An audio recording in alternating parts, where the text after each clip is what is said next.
Hi guys, welcome back to our channel. So ഇന്ന് നമ്മളുടെ study ചലഞ്ചിനെ പറ്റിയുള്ളൊരു video ആണ് നമ്മൾ ചെയ്യുന്നത്.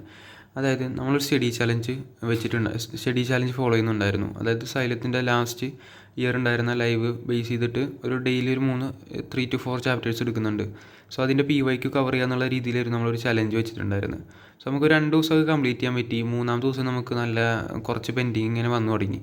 സോ അപ്പോൾ സെക്കൻഡ് ഡേ ആയപ്പോൾ നമുക്ക് കുറച്ചധികം ടോപ്പിക്സ് ഉണ്ടായിരുന്നു കവർ ചെയ്യാൻ. ഇത് matrix, determinants, potential, kinetics. Potential ൻ്റെ തലേ ദിവസം എനിക്ക് ഇലക്ട്രിക് ചാർജസിൽ കുറച്ച് ക്വസ്റ്റ്യൻസ് ഉണ്ടായിരുന്നു. അപ്പോൾ പൊട്ടൻഷ്യൽ വെച്ച് അതും കൂടി ചെയ്തു. പിന്നെ മെട്രിക്സും ഡിറ്റർമിനൻസും 2 ചാപ്റ്റർ ഉണ്ടായിരുന്നു. അതിൽ നിന്ന് നല്ല 100ൻ്റെ അടുത്ത് ക്വസ്റ്റ്യൻസ് ഉണ്ടായിരുന്നു. സോ അപ്പോൾ എനിക്ക് അത് മുഴുവൻ കംപ്ലീറ്റ് ചെയ്യാൻ പറ്റിയില്ല. അപ്പോൾ ഡേ 3ലേക്ക് വന്നപ്പോഴും കുറച്ച് പെൻഡിങ് ആയി തുടങ്ങി. അപ്പോൾ ഇങ്ങനെ പെൻഡിങ് ആയി പോകുമ്പോൾ എനിക്ക് പിന്നെ അതൊരിക്കൽ കംപ്ലീറ്റ് ചെയ്യുന്നുണ്ട് ഉള്ളൊരു രീതിയിൽ എനിക്ക് ഫോളോ അപ്പ് ചെയ്യാൻ പറ്റുന്നില്ല. അതായത് ഇപ്പോൾ ഇങ്ങനെ ഇടയിൽ ഓരോന്നും ഇങ്ങനെ പെൻഡിങ് വരുമ്പോൾ ഒരു ഐഡിയ കിട്ടുന്നില്ല. അപ്പോൾ ഞാൻ എനിക്ക് കംഫർട്ടബിൾ ആവുന്ന രീതിയിൽ പുതിയൊരു സ്റ്റഡി പ്ലാന് ഞാൻ ഫോളോ ചെയ്യാൻ പോവാണ്. സോ ഇത് നമ്മളൊരു 21 days ആയിരുന്നു നമ്മുടെ മുന്നത്തെ സ്റ്റഡി ചലഞ്ച് ഉണ്ടായിരുന്നത്. സോ നമ്മളത് ഒരു 13 days ചലഞ്ചാക്കി. ഇതാകുമ്പോൾ എനിക്ക് കുറച്ച് കംഫർട്ടബിൾ ആവുന്ന രീതിയിലാണ് കുറച്ച് ടഫ് ചാപ്റ്ററും ഈസി ചാപ്റ്ററും. ടഫ് മീൻസ് കണ്ടൻറ്റ് ബേസ് ചെയ്തിട്ടാണ്, അതായത് ക്വസ്റ്റ്യൻസ് ബേസ് ചെയ്തിട്ടാണ്. ഇത് നല്ല ക്വസ്റ്റ്യൻസ് ചോദിക്കുന്ന ചാപ്റ്ററാണ്, പ്രത്യേകിച്ച് മാത്സിലെ കാൽക്കുലസ് എന്നുള്ള ടോപ്പിക്ക്. സോ അപ്പോൾ അങ്ങനെ എനിക്ക് കുറച്ച് ഈസി ആവുന്ന ചാപ്റ്റേഴ്സ് അതിൻ്റെ ഒപ്പം വെച്ച് കൊടുത്തു. അപ്പോൾ അങ്ങനെയാണ് ഞാൻ ഒരു 13 days ചലഞ്ച് സെറ്റ് ചെയ്തിട്ടുള്ളത്. അപ്പോൾ ഇങ്ങനെ ആകുമ്പോൾ എനിക്ക് കുറച്ച് ഇപ്പോൾ ഒരു ഡേ 5 ഒക്കെ എത്തിയാൽ എനിക്ക് ഡേ 1ത്തെ പോർഷൻസ് റിവൈസ് ചെയ്യാനും ഒക്കെയുള്ള ടൈം എനിക്ക് ഇതൊന്ന് കിട്ടുന്നുണ്ടാവും എന്നാണ് ഞാൻ വിചാരിക്കുന്നത്. കിട്ടുന്നുണ്ടാവും എന്തായാലും. സോ എനിക്ക് പിന്നെ NCERT സോൾവ് ചെയ്യാം. മെറ്റീരിയലിൻ്റെ സ്റ്റഡി മെറ്റീരിയലുണ്ട്, സ്റ്റഡി മെറ്റീരിയലും വർക്ക് ബുക്കും ഉണ്ട്. അപ്പോൾ അതിലത്തെ മെറ്റീരിയൽ ക്വസ്റ്റ്യൻസ് ഞാൻ ഇനി ക്ലാസ്സിൽ നമുക്ക് ചാപ്റ്റർ എടുത്തു തന്ന സാറ് സോൾവ് ചെയ്തിട്ടുണ്ട്. സോ ഞാനത് ഇനി സോൾവ് ചെയ്തിട്ട് PYQ ചെയ്യാമെന്ന് വെച്ചിട്ടാണ് മാത്സിൻ്റെ കേസിൽ. ഫിസിക്സും കെമിസ്ട്രിയും എനിക്ക് ഈസി ആയതുകൊണ്ട് കുറച്ച് ഡയറക്റ്റ് തന്നെ PYQയിലേക്ക് പോകാൻ അതുകൊണ്ട് കുഴപ്പമില്ല, ഈസിയാണ് PYQ. മാത്സിൽ പിന്നെ എനിക്ക് കുറച്ചൊക്കെ ഐഡിയയും ലോജിക്കും വേണ്ട, കാരണം ചില ലോജിക്കൊന്നും എനിക്ക് മനസ്സിലാവുന്നില്ല. അപ്പോൾ അതിൻ്റെ ശരിക്കും പറഞ്ഞാൽ ആ ചാപ്റ്ററിൻ്റെ PYQ ഞാൻ കണ്ടിട്ടില്ല, സാറ് സോൾവ് ചെയ്ത്. സോ ചില ചാപ്റ്റേഴ്സിൻ്റെ ഒന്നും കണ്ടിട്ടില്ല.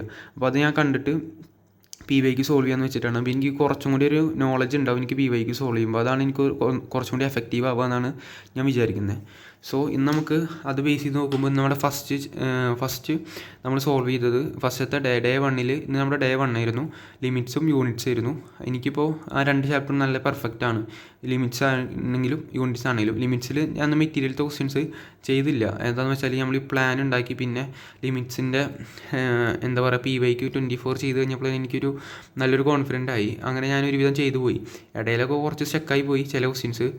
അപ്പോൾ പിന്നെ വിചാരിച്ചു മെറ്റീരിയൽ കാണാമെന്ന്. പിന്നെ യൂണിറ്റ്സ് സോൾവ് ചെയ്തു. പിന്നെ ഇനി അടുത്ത ചാപ്റ്റർ തൊട്ടിട്ട് അങ്ങനെ കാണാമെന്ന് വെച്ചു.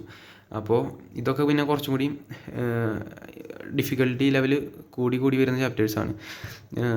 ഇതല്ല കാൽക്കുലസിൻ്റെ ബാക്കി. കാൽക്കുലസിനാണ് കീമിൽ നല്ല വെയിറ്റേജ് ഉള്ളത്. മാത്സിനാണ് പകുതി, അതിൽ കൂടുതലും കാൽക്കുലസിന് വെയിറ്റേജ് ഉള്ളത്. അപ്പോൾ ഞാനതൊന്ന് നല്ല വൃത്തിക്ക് തന്നെ പഠിക്കാമെന്ന് വെച്ചു. സോ അപ്പോൾ എനിക്കിത് കുറച്ച് 6 days കൂടിയാലും, 6 ഒരു 8 days കൂടിയാലും കുറച്ചുകൂടി കംഫർട്ടബിൾ ആയിട്ട് എനിക്കൊരു പക്ക ചാപ്റ്റർ എനിക്കൊരു പെർഫെക്റ്റ് എൻ്റെ മൈൻഡിലുണ്ട് എന്നുള്ള രീതിയിൽ എനിക്ക് ടെക്സ്റ്റ് സീരീസും കാര്യങ്ങളും അപ്രോച്ച് ചെയ്യാൻ എനിക്ക് പറ്റും. കാരണം ഒരു ജനുവരിയൊക്കെ ആകുമ്പോൾ പിന്നെ കീം റിലേറ്റഡ് ടെക്സ്റ്റ് സീരീസൊക്കെ ഓപ്പൺ ആയിക്കൊണ്ടിരിക്കും ഓരോ വെബ്സൈറ്റിലും കാര്യങ്ങളിലും. കുറേ കോളേജസൊക്കെ കണ്ടക്ട് ചെയ്യുന്നുണ്ടാവും. സോ അപ്പോൾ എനിക്കത് അറ്റൻഡ് ചെയ്യാൻ പറ്റുമെന്നാണ്, അറ്റൻഡ് ചെയ്യാൻ എന്തായാലും ഉറപ്പായിട്ടും പറ്റും. സോ അപ്പോൾ ഞാനിങ്ങനെ സെറ്റ് ചെയ്യാമെന്നാണ് വിചാരിച്ചേക്കുന്നത്. സോ ഇനി ഇത് ബേസ് ചെയ്തിട്ടായിരിക്കും നമ്മുടെ സ്റ്റഡി ചലഞ്ച് മുന്നോട്ട് പോവുക.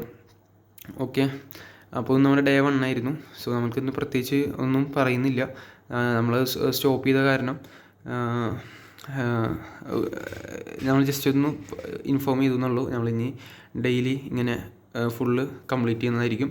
പിന്നെ ഇതിലെന്ന് പറഞ്ഞാൽ ഇടയ്ക്ക് ഇതിൽ കണ്ടോ units, limits, continuity, differentiability, differentiation ഇതൊക്കെ ഒരുമിച്ച് തന്നെ വരുന്നുണ്ട്. അപ്പോൾ ഇത്രയും ഒരു ലിമിറ്റ്സും ഡിഫറൻഷ്യബിലിറ്റിയും എന്നൊക്കെ നല്ല നമ്പർ ഓഫ് ക്വസ്റ്റ്യൻസ് വരുന്നുണ്ട്. 60-70 നമ്പർ ഓഫ് ക്വസ്റ്റ്യൻസ് വരുന്നുണ്ട്. അപ്പോൾ അതൊന്നും എന്തായാലും പെൻഡിങ് വരും അതൊക്കെ. പിന്നെ അപ്പോൾ ബെറ്റർ തന്നെയെന്നാണ് എനിക്ക് തോന്നിയത്. ഞാനത് ശ്രദ്ധിച്ചില്ല ആദ്യം. ഫസ്റ്റ് തന്നെ കുറച്ചൊക്കെ ഈസി ചാപ്റ്റേഴ്സ് കണ്ടപ്പോൾ ഞാൻ കവർ ചെയ്ത് പോകാൻ പറ്റുമെന്നാണ് വിചാരിച്ചത്. സോ ഇനി നമ്മൾ ഇതായിരിക്കും ഫോളോ ചെയ്യുന്നുണ്ടാവുക. സോ ഇനി കറക്റ്റായിട്ട് നമ്മൾ അപ്ഡേറ്റ് ചെയ്യുന്നതായിരിക്കും. So by.